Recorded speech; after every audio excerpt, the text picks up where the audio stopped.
Good morning. We are on page 19. So, go for no and the law of attraction. Before we move on, there was one more small perceptual challenge we run into a lot, so we thought we'd get it out of the way right now. It's about the law of attraction. First, it's important for you to know that we are strong believers in the law of attraction. We love The Secret. We've watched the movie many times. We're friends with some of the people who appeared in it. So, if we believe in the law of attraction, how can we tell people to go for no? Do we really want people to be attracting more failure into their lives? Isn't that negative thinking? No, it's not. Here's why. We are 100% positive that yes and no are a package deal. You simply can't have one without the other, not in major quantities at least. So, if what you really want is to hear yes more often, then you want to hear no more often too. By attracting more no's into your life, you automatically attract more yeses into your life. If A equals B and B equals C, then A equals C. Yes is the destination, so no is how you get there. That's the extent of our math skills, so please don't ask for a deeper explanation. But trust us when we tell you the proof is in the doing.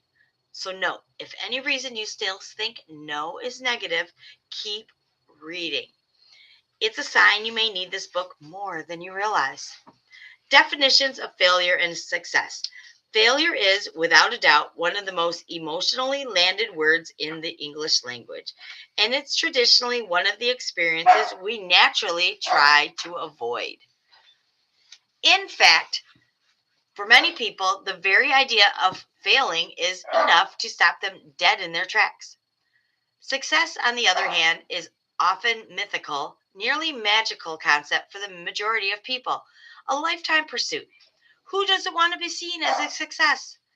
This is why so many people will do virtually anything and sacrifice so much to achieve it. Anything but be labeled a failure, that is, and therein lies the rub. To achieve meaningful success, to be considered successful by virtually any standard, you must be willing to fail. There are no exceptions to this rule. And the more significant the success, the more significant the risk of failure will be, both in terms of quantity of failures experienced and the magnitude of those failures. So, how do we reconcile this predicament? The answers lay in our personal internal definitions of failure and success. Success and failure are concepts that can be defined in many ways. For our purposes here, let's define them as follows. Success means hitting a target, reaching a goal, or achieving a defined object. In other words, getting what you want.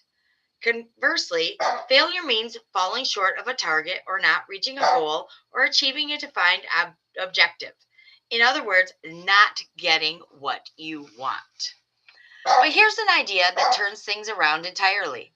What if the goal, what you're trying to achieve, is to intentionally increase in the number of times we get others to say no to us? What if hearing no more often was the goal? Is it possible to actually be successful at intentionally achieving failure? The answer is yes. Of course it is. If hearing no more often is the goal, then hearing no more often becomes an achievement. The problem is, most people tend to think in absolutes. In the minds of people with rigid thinking, opposites must be just that. They must be opposites.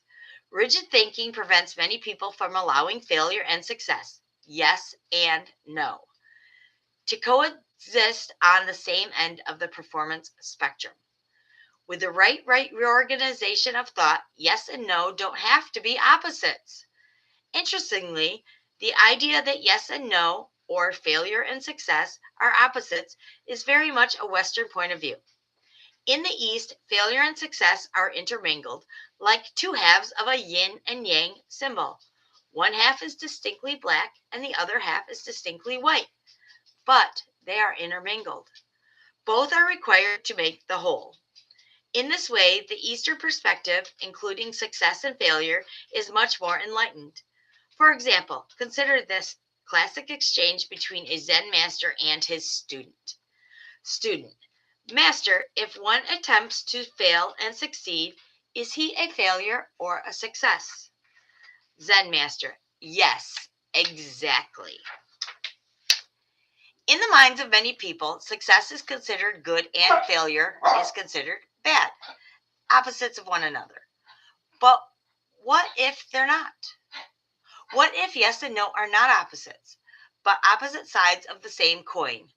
What if rather than being enemies, yes and no are partners, companions, even friends, like the Lone Ranger and Tonto, one the hero and the other the sidekick? The problem in the movies is that the hero gets all the glory while the sidekick gets stuck tending to the hero's horse. To reach your full potential, you must stop thinking of success and failures as opposites. And you must merge them into the yin and yang they really are. Opposite sides of the same coin that rely and depend on one another. In the same way that every coin has two sides, all achievement has two sides. Yes and no are just opposite sides of the coin.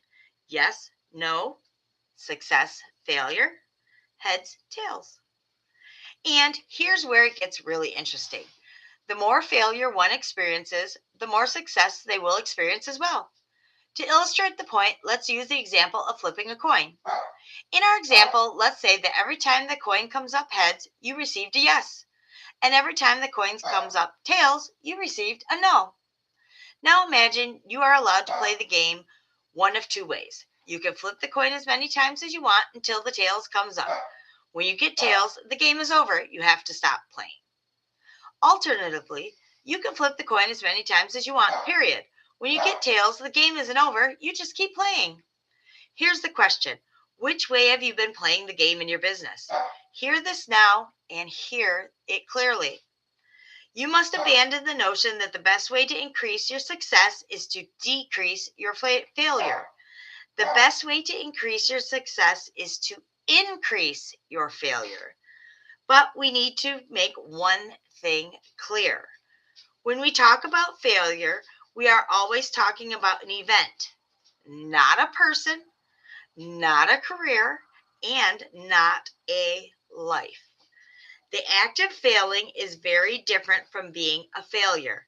You can fail a lot without ever being a failure.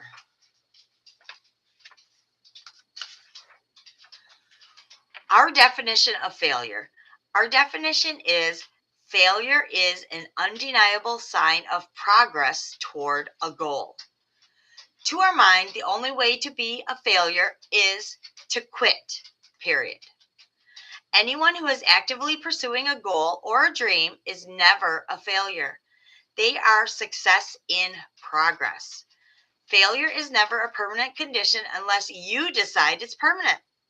You must get beyond the willingness to tolerate hearing no and learn to embrace it. At this point, you may be thinking, okay, I get it. All I need to do is to be willing to tolerate failure and rejection and be willing to hear no more often, right? Wrong. We don't want you to learn to tolerate failure. We don't want you to fight through it to get to the yes. We want you to like it. We want you to embrace it.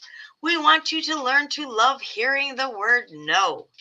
Love rejection? Love hearing no? For most people, simply increasing the number of times they hear no in a given day, week, month, or year is a mental stretch. Are you suggesting now, in addition to increasing your failure rate, you should also learn to enjoy it? Why, yes, we are. Well, at least to a degree. Here's a question for you. Where is it written that rejection has to be awful? What if hearing no could simply be annoying? Or maybe simply amusing?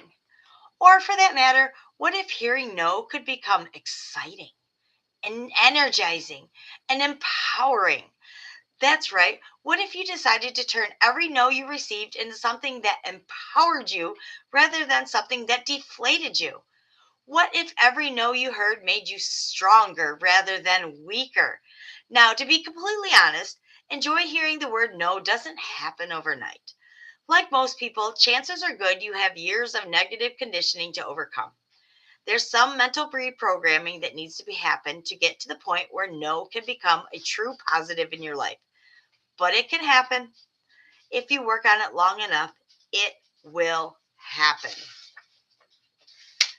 All right. I will talk to you tomorrow. Have a good day.